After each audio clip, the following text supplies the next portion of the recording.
जिसने भी हमारे चैनल को अभी तक लाइक नहीं किया वो लाइक कर दीजिए, चैनल को सब्सक्राइब कर दें और बेल आइकन को प्रेस कर दें, जिससे हमारे आने वाले वीडियो का नोटिफिकेशन आप तक पहुंच सके। मैं कुछ जानकारियां साझा करूंगा, जिसमें सबसे पहला जो मुद्दा है, कल की सुनवाई का जो ऑर्डर आया है उसमें क्या चीज़ नई है। उसमें बहुत सारी चीज़ें नई हुई हैं जो ऑर्डर में लिखा हुआ है। और उसके बाद जो बहुत ही महत्वपूर्ण मुद्दा अब 13 156 में आ गया है, जिसको हम आर या पार की बात कर सकते हैं, वो है डबल आरक्षण। जनरल के अभ्यर्थियों ने ये एलिगेशन लगाया है कि ओबीसी और एससी कैंडिडेटों ने डबल आरक्षण लिया है। पहला आरक्षण यूपी टेट के एग्ज़ाम में, दूसरा आरक्षण एटीआरई का एग्ज़ाम में, और तीसरा जो फाइनल भर्ती है उसमें भी इन्होंने आरक्षण लिया है। जबकि ये उनका मानना है कि ये पूरी एक ही प्रक्रिया है जिसके तहत इनको सिर्फ एक ही बार आरक्षण मिलना चाहिए। तीसरा मुद्दा है, आखिर कौन कौन सी टीमें जो हैं एक साथ हो गई हैं, क्यों हुई, क्या उनकी वजह है, इसके बारे में मैं आपको विस्तृत रूप से जानकारी दूंगा। आखिर क्यों है इतना गंभीर मुद्दा, इसके बारे में हम आपको जानकारी देंगे कि 13 156 जो मामला है, जो कि 2019 से चल रहा है, जब से भर्ती प्रक्रिया की पहली काउंसलिंग पूरी हुई थी, कि आखिर तुम ये मुद्दा इतना गंभीर क्यों होता जा रहा है, जो विभिन्न प्रकार के जजों की बेंचों में सुनवाई हुई और अभी तक इस मामले का निस्तारण नहीं हो पाया है। ठीक है, तो मैं सबसे पहले स्टार्ट करता हूँ जो कल 19 अक्टूबर की जो सुनवाई हुई थी वहाँ से। तो ये ऑर्डर जो है 19 अक्टूबर की सुनवाई का है। इस ऑर्डर में बहुत सारी चीज़ें नई निकल के आई हैं, जिसके तहत आपको पता भी नहीं चलेगा कि आखिर मामला है क्या, चल क्या रहा है और क्या होने की संभावना है। ठीक है, तो सबसे पहले मैं आपको कल की जानकारी के बारे में बता दूं। बहुत ही संक्षिप्त में बताऊंगा, क्योंकि अधिकतर आप लोगों की टीमों ने आप लोगों के साथ जानकारी साझा कर दी है। तो सबसे पहले महत्वपूर्ण चीज़ें ये हैं कि इससे पहले जो सुनवाई हुई थी 13 अक्टूबर की, उसमें जहाँ से मुद्दा रुका हुआ था उसके बाद ही 19 अक्टूबर की सुनवाई में हुआ।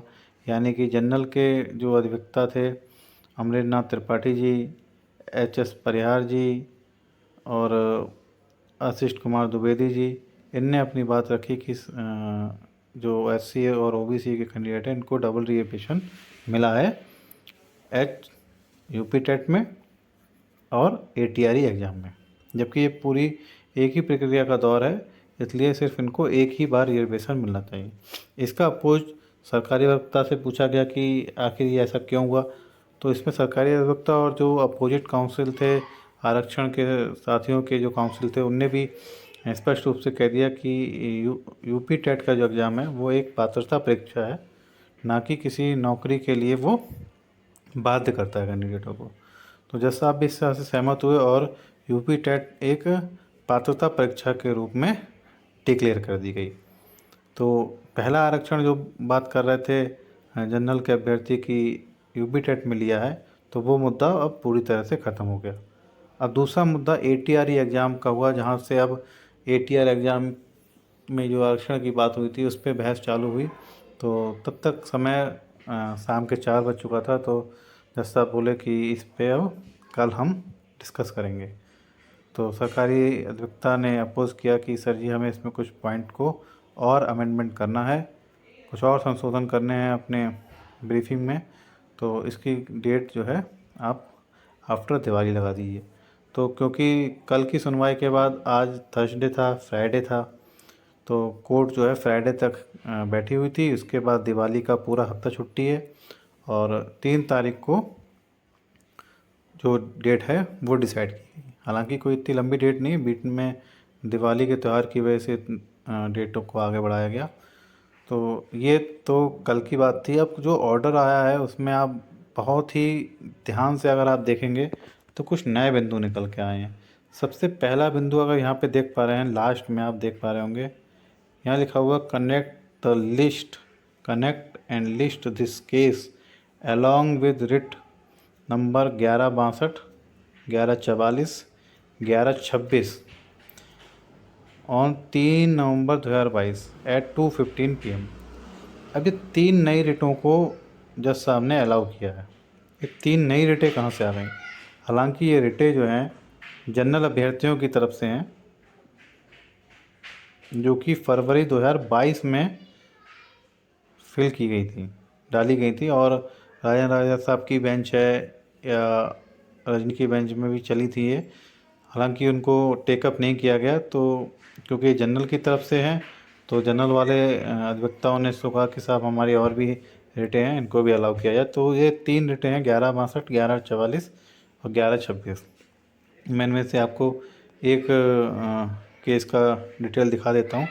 ये डिटेल जो है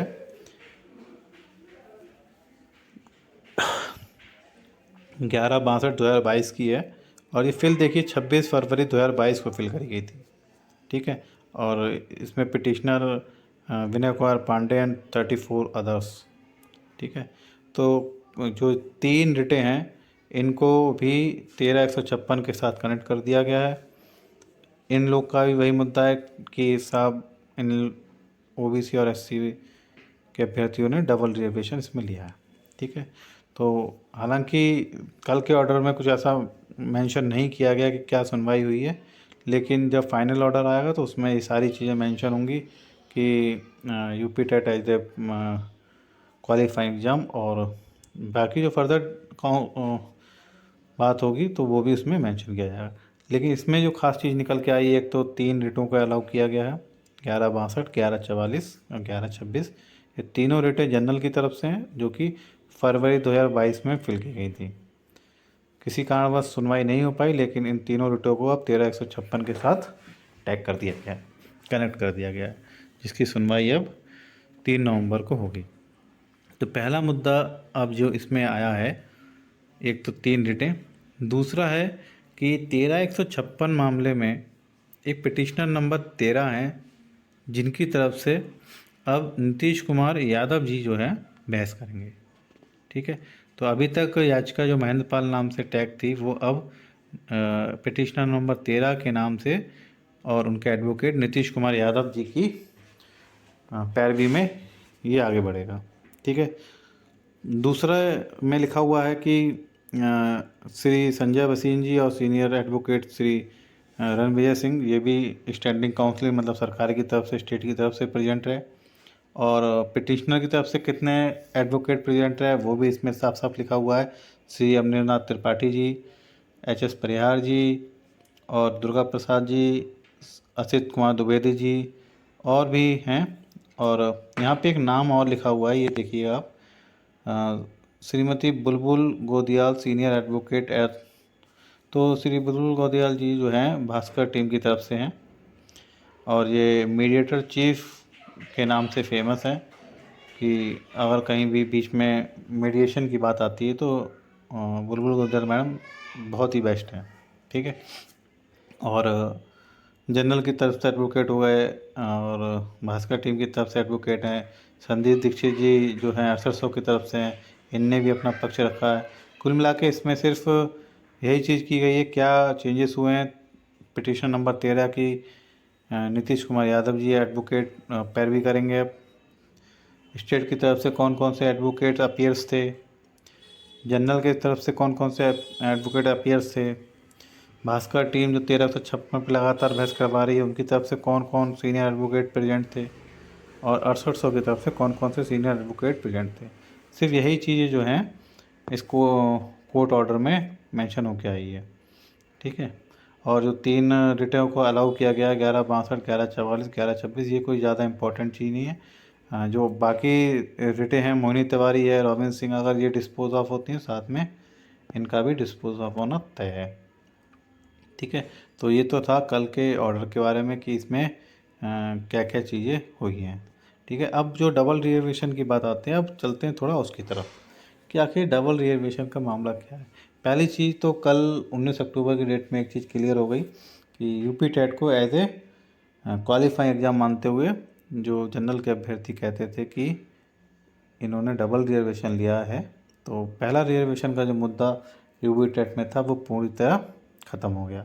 अब दूसरा जो डबल रिजर्वेशन में मुद्दा है ATRE एग्ज़ाम का, अब उसको भी ख़त्म कर किया जा चुका है, ज़्यादा उसमें कुछ है नहीं और थोड़ा उसको समझने की कोशिश करेंगे। हालांकि मैंने इससे पिछले वीडियो में बहुत ही डिटेल से समझाया था कि इस भर्ती में किसको नुकसान हुआ है और कौन कौन इस टीम में बेवजह घुसा हुआ है, मतलब किन किन ऐसे लोगों ने इसमें केस में शामिल हो गए हैं जिनका इस पर कोई लोकस नहीं बनता है। अब जो ATRE एग्ज़ाम पे जो डबल रिजर्वेशन की अब बात 3 नवंबर को स्टार्ट होनी है, उसके बारे में भी मैं आपको समझा दूँ, होना यही है, इसके अलावा कुछ नहीं होना है। ATRE एग्ज़ाम भी एज क्वालिफाइंग एग्ज़ाम मानते हुए उसको भी डबल रिजर्वेशन वाले मुद्दे से हटाया जाएगा और जितने भी डबल रिजर्वेशन वाले मुद्दे हैं, मोनी तिवारी, रोबिन सिंह या सो मैनी अदर्स, सबको डिस्पोज ऑफ हुए इनको ख़त्म किया जाएगा। तो खाली एक मुद्दा बचेगा 1354 आरक्षण का मुद्दा। ठीक है, तो अब जो बात कर रहे थे कि यूपी टेट में भी रिजर्वेशन लिया है, वो मामला ख़त्म हो गया। अब बात करते हैं ATRE एग्ज़ाम पे, जिसमें लोग कह रहे हैं कि ATRE एग्ज़ाम में भी रिजर्वेशन लिया है और जो फाइनल चयन सूची बनाई है उसमें भी रिजर्वेशन मिला है। तो भाई ये डबल रिजर्वेशन हो गया और ये पूरी एक ही प्रक्रिया है, इसके तहत ही इस चीज़ को रद्द किया जाए, पूरी चयन सूची रद्द की जाए और सिंगल रिजर्वेशन को मानते हुए जो है एक नई लिस्ट बनाई जाए। तो अब जो ATRE एग्ज़ाम पे जो जनरल के अभ्यर्थियों ने इस पे केस किया हुआ, मैं उनको विस्तृत रूप से समझाना चाहता हूँ कि आप लोग किसी के बहकावे में ना आएँ। जो लोग ये कहते हैं कि डबल रिजर्वेशन मिला है, इस पर हम लोग को याची लाभ मिल जाएगा, कोई लिस्ट रद्द नहीं होगी, तो वो सब चीज़ें सब मिथ्या हैं, सब भ्रम है। ठीक है, अब मैं आपको पूरी डिटेल से दिखा दूंगा अभी कि ATRE एग्ज़ाम का जो अपना 3 नवंबर को डेट लगी उसमें सुनवाई होगी, उसका रिजल्ट क्या आने वाला है। ठीक है, और इससे पहले भी मैंने बताया था कि उनतीस शिक्षक भर्ती में क्या जनरल अभ्यर्थियों का लोकस बनता है, नहीं बनता है, और किसका लोकस बनता है, वो मेरी पिछली वीडियो में बहुत ही विस्तृत रूप से टेबल के थ्रू समझाया था। डिस्क्रिप्शन बॉक्स में उसका लिंक है, आप उस लिंक पे क्लिक करके उस वीडियो को ज़रूर देखिए, आपको बिल्कुल समझ में आ जाएगा और इस वाली वीडियो से बिल्कुल ही क्लियर हो जाएगा कि इसमें किस किस का लोकस है, किसका लोकस नहीं है। और मेरी इस वीडियो को अधिक से अधिक शेयर करें ताकि अधिक से अधिक लोगों तक ये पहुंच सके, और जो मेरी डिस्क्रिप्शन बॉक्स में पिछली वीडियो का लिंक है उसको भी अधिक से अधिक शेयर करें ताकि लोग समझ सकें कि एक्चुअल में गड़बड़ी किस जाति वर्ग, किस विशेष कैटेगरी के साथ हुई है और किसका लोकस बनता है। ये नहीं कि साहब कि जनरल का लोकस है, कि OBC का लोकस है या SC का लोकस है। कोर्ट जो है फैक्ट पे बात करती है, आखिर फैक्ट्स क्या हैं। अगर उसको लगेगा हाँ जनरल का लोकस बनता है, हमारे पास डिटेल है, हाँ गड़बड़ हुई है जनरल के साथ, तो बिल्कुल आपको कंसीडर किया जाएगा, लेकिन ऐसा कुछ है नहीं। मैंने आपको पिछली वीडियो में बताया था, डिस्क्रिप्शन बॉक्स में मेरा लिंक है, उस पर आप क्लिक करके देखिए, आपको डिटेल में बिल्कुल स्पष्ट क्लियर हो जाएगा कि जो भी आपको ये कह रहे हैं कि डबल रिजर्वेशन लिया है, हम इसमें जीत जाएंगे, जनरल के अभ्यर्थी को उसमें सीटें मिलेंगी, वो सब चीज़ें फेक हैं। आप ज़रूर देखें इस वीडियो को। और आज के वीडियो से मैं आपको और क्लियर करना चाहता हूँ, हमारा पड़ोसी राज्य है राजस्थान। राजस्थान में यूपी टेट की तरह एक परीक्षा होती है REET। ठीक है, तो REET जो पास करता है उसके बाद राजस्थान में शिक्षक भर्ती निकलती है, और जो शिक्षक भर्ती निकलती है वहाँ पे यूपी की तरह एकेडमिक मेरिट नहीं जुड़ती है, वो टोटली जो है REET रीट के एग्ज़ाम के नंबर से उसको सिलेक्शन होता है। ठीक है, तो मैं उसके माध्यम से और क्लियर करना चाहूँगा, अभी भी किसी को भ्रम बचा हुआ होगा तो वो मेरे हिसाब से अब जो है बिल्कुल क्लियर हो जाएगा, और जो लोग जनरल अभ्यर्थियों का साथ दे रहे हैं तो उनका भी बिल्कुल स्टंट क्लियर हो जाएगा कि हमें क्या करना है, क्या हम इन लोग के साथ खड़े हो सकते हैं या फिर हम अपनी अगली भर्ती के लिए तैयार हैं। ठीक है, तो अब देखते हैं जो मैंने बताया था यहाँ पे रीट 2021 के लिए न्यूनतम उत्तीर्णांक अगर आप देख पा रहे हो तो यहाँ पे सामान्य जाति के लिए लिखा हुआ है 60%, न्यूनतम उत्तीर्णांक प्रतिशत 60%। तो राजस्थान में नॉन टीएसपी और टीएसपी हैं, जैसे अपने यहाँ अनुसूचित क्षेत्र होते हैं और उससे भी ज़्यादा, और नॉन अनुसूचित क्षेत्र। तो दोनों के लिए जनरल अभ्यर्थियों के लिए रीट का जो क्वालिफाइंग मार्क्स है, रीट के लिए बता रहा हूँ, राजस्थान एलिजिबिलिटी टेस्ट वाली, जैसे अपने यहाँ यूपी टेट होता है, उसके लिए जनरल के लिए 60% है, अपने यहाँ भी 60% है आउट ऑफ 150। 60% मतलब 90 नंबर। और ओबीसी और एससी के लिए 55% है, एसटी के लिए भी 55% है, नॉन टीएसपी।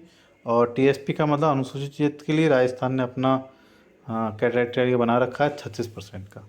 तो कुल मिला के रीट एग्ज़ाम में जैसे अपने यहाँ रिजर्वेशन दिया जाता है, सामान्य को 60% नंबर चाहिए, ओबीसी एससी एसटी को 55%, मतलब 5% का रिलैक्सेशन चाहिए, जो कि एनसीईटी की गाइडलाइंस में भी लिखा हुआ है। तो ठीक है, मतलब अपने यहाँ भी यूपी टीटी में भी है, सीटेट में भी है और राजस्थान में भी है। अब इसके बाद चलते हैं भर्ती प्रक्रिया। अपने यहाँ जो भर्ती प्रक्रिया होती है वो एक एटीआरई एग्ज़ाम कराते हैं, उसके बाद हम अपनी परीक्षा मतलब गुणांक बनाते हैं। राजस्थान में ऐसा नहीं है, राजस्थान में रीट की ही नंबर से ही मेरिट बना के उसको फाइनल रिजल्ट डिक्लेयर करते हैं। ठीक है, तो मेरे हिसाब से ये आप क्लियर कर गए होंगे कि एक एग्ज़ाम राजस्थान में रीट है जिसमें रिजर्वेशन मिला ओबीसी एससी को, एसटी को 5% रिलैक्सेशन।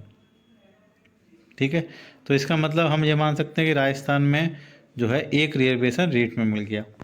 ठीक है, अब जब रीट में बच्चे के नंबर आ गए, सही है, उसके हिसाब से मेरिट बनाई। अब वो मेरिट वाला भी जरा हम क्लियर कर लेते हैं। ये 2021 का रीट एग्ज़ाम है और ये आप देख पा रहे होंगे यहाँ पे 17 अप्रैल 2022 को जो लिस्ट जारी करी गई थी या रिजल्ट जारी किया गया था, इसमें जो कट ऑफ की बात करते हैं, यूआर की कट ऑफ आप देख पा रहे होंगे 133 नंबर हैं। ठीक है, और ओबीसी की बात कर पा रहे हैं तो 131 नंबर है। इसका मतलब कहीं ना कहीं यहाँ पे भी रिजर्वेशन मिला है। ठीक है, तो आप जैसे हम यूपी में कह रहे हैं कि साहब इनको यूपी टेट में भी रिजर्वेशन मिला, एटीआरई में भी रिजर्वेशन मिला और भर्ती में भी इनके गुणांक में भी रिजर्वेशन मिला, तो मैं सामान्य जाति या जनरल जातियों के साथ बिल्कुल भेदभाव की बात नहीं है, बिल्कुल स्पष्ट करना चाहता हूँ। जो उत्तर प्रदेश या किसी भी राज्य में भर्ती प्रक्रिया जहाँ से शुरू होती है, फिर से एक बार आप लोग बिल्कुल स्पष्ट रूप से समझ जाइए, जो भी भर्ती प्रक्रिया चालू होती है वो भर्ती के विज्ञापन से चालू होती है। ठीक है, जो भी आरक्षण नियमावली, आयु में रिलैक्सेशन या जिस तरह का भी रिलैक्सेशन है वो भर्ती प्रक्रिया के विज्ञापन से चालू होता है। ठीक है, तो देखिए आप ये भर्ती लिखा हुआ है राजस्थान प्राथमिक उच्च प्राथमिक विद्यालय अध्यापक भर्ती 2021। ठीक है, इसका मतलब ये जो है भर्ती है, इसका मतलब यहाँ पे इनने रीट के एग्ज़ाम से जो नंबर आए हैं उसके हिसाब से मेरिट बनाई। तो यहाँ पे भी जनरल के 133 है और ओबीसी के लिए 131 और एससी के लिए आप देख पा रहे हो तो 125 है। ठीक है, तो जहाँ से भर्ती प्रक्रिया इनकी चालू हुई है वहाँ से इनको रिजर्वेशन देना पड़ेगा। ये कॉन्स्टिट्यूशन ऑफ इंडिया है, इंडिया के तहत जो भी आरक्षण में नियमावली का प्रावधान किया गया है उसी के तहत ही सारी गवर्नमेंट करती है। तो इसी के तहत अगर हम देखें तो हमारे यूपी में भी जो भर्ती प्रक्रिया है वो भर्ती 69,000 सहायक शिक्षक भर्ती का जो विज्ञापन जारी किया गया था वो है, ना कि एटीआरई एग्ज़ाम। और इससे पहले वाले वीडियो में भी मैंने एटीआरई एग्ज़ाम का जो जियो है उसके ऊपर भी डिटेल से बताया था कि उस जियो में क्या क्या चीज़ें मेंशन है और क्यों उसमें आरक्षण नियमावली की जो बात करी गई है वो देना ही पड़ेगा उन्हें। ठीक है, तो आप उसमें ये नहीं कह सकते कि इसमें सर जी इन लोगों ने डबल आरक्षण ले लिया है। ठीक है, तो जो एटीआरई एग्ज़ाम है वो भी एक तरीके से पात्रता परीक्षा घोषित होने वाला है और जिसको यकीन नहीं है वो 3 नवंबर की सुनवाई में आप लोग देख लीजिएगा। जो डबल रिजर्वेशन का मुद्दा है वो पूर्णतः ख़त्म होने वाला है। हर राज्य में कोई भी, चाहे हरियाणा हो, चाहे राजस्थान हो, चाहे बिहार, पश्चिम बंगाल, कहीं भी जहाँ पे भी यूपी टेट है, सी टेट है, एच टेट हरियाणा टेट है, उत्तराखंड का टेट है, बिहार का टेट है, सब में 5% रिलैक्सेशन एज पर एनसीईटी की गाइडलाइंस है। उसके बाद जो भर्ती प्रक्रिया का विज्ञापन निकलता है उसमें भी जो आरक्षण नियमावली है उसके तहत उनको विज्ञापन आरक्षण देना पड़ता है। तो वहाँ पे आप ये नहीं कह सकते कि साहब इनने हरियाणा टेट में भी आरक्षण ले लिया और उसकी मेरिट में भी आरक्षण ले रहे हैं, तो ये चीज़ इनकी गलत है। जो भी जिस भी तरीके से उनको भ्रम है वो भ्रम सब 3 नवंबर को दूर होने वाला है, उसमें किसी को कोई दिक्कत नहीं होनी चाहिए। और मैंने आपको बिल्कुल ही क्लियर तरीके से बता दिया गया है कि जो एच यूपी टेट का जो है वो एज एलिजिबिलिटी मान लिया है कोर्ट ने। एटीआरई का जो मामला है, जो लोग समझ रहे हैं जनरल के अभ्यर्थी कि हम उसमें निकाल ले आएंगे, वो निकाल नहीं पाएंगे, क्योंकि उनका जो थिंकिंग है या जो उनको भ्रम है वो सब गलत है। उनको एक्चुअली में पता ही नहीं है कि गेम स्टार्ट कहाँ से हुआ है, आरक्षण हमें कहाँ पे देना है, क्या नहीं देना है, आरक्षण की नियमावली भी नहीं है पता है। और जो मोहिनी तिवारी में आरक्षण नियमावली को ही चैलेंज कर दिया रॉबिन सिंह ने, तो वो काम बहुत अच्छा किया है। इनको सब क्लियर हो जाएगा कि आरक्षण नियमावली जो है कहाँ से लगती है, कब लगती है और क्यों लगती है। तो मैं आपको इतनी डिटेल में नहीं बताऊँगा क्योंकि वीडियो जो है लंबी हो जाएगी। और मैंने आपको राजस्थान की भर्ती के हिसाब से मैंने आपको क्लियर कर दिया। पिछला वीडियो का लिंक मेरे डिस्क्रिप्शन बॉक्स में, आप उसमें देखिए जाके, बिल्कुल ही स्पष्ट क्लियर हो जाएगा कि जनरल का लोकस है या नहीं है। जो डबल रिजर्वेशन पे इन लोगों ने केस किया हुआ है साथ में, ठीक है।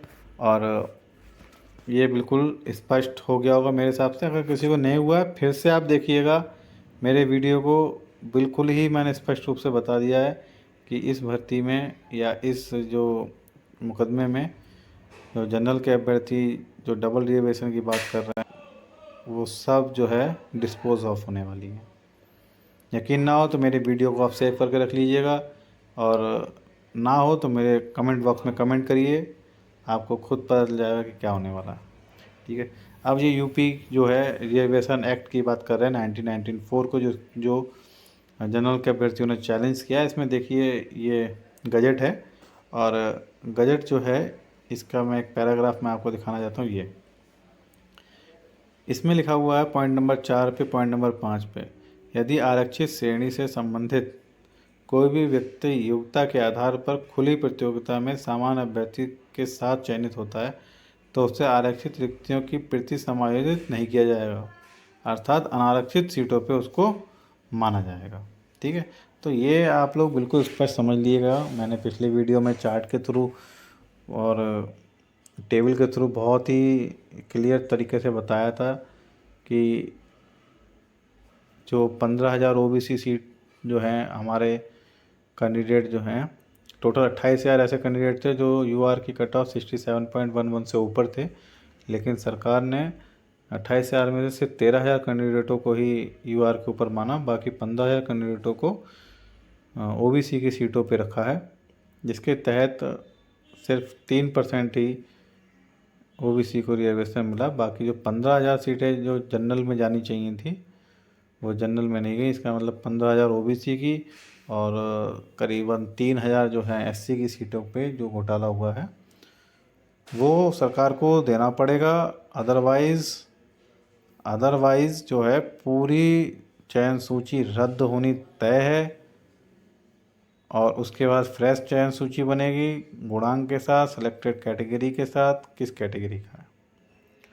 और अगर सरकार कोई बीच का रास्ता निकालेगी तो भी वो ओबीसी एससी एसटी छात्रों के लिए ही निकलेगा। जनरल का इसमें लोकस नहीं है। जो लोग सोच रहे हैं कि 6800 सीटें मिलेंगी तो 6800 अनरिजर्व सीटें भी मिलेंगी, तो ये कोई अलग से विज्ञापन नहीं है, ना ही कोई भर्ती है। 6800 जो कि इसके सापेक्ष यूआर की सीटें भी निकलेंगी, ठीक है। तो मैंने आपको बहुत ही डिटेल तरीके से इसको समझा दिया है।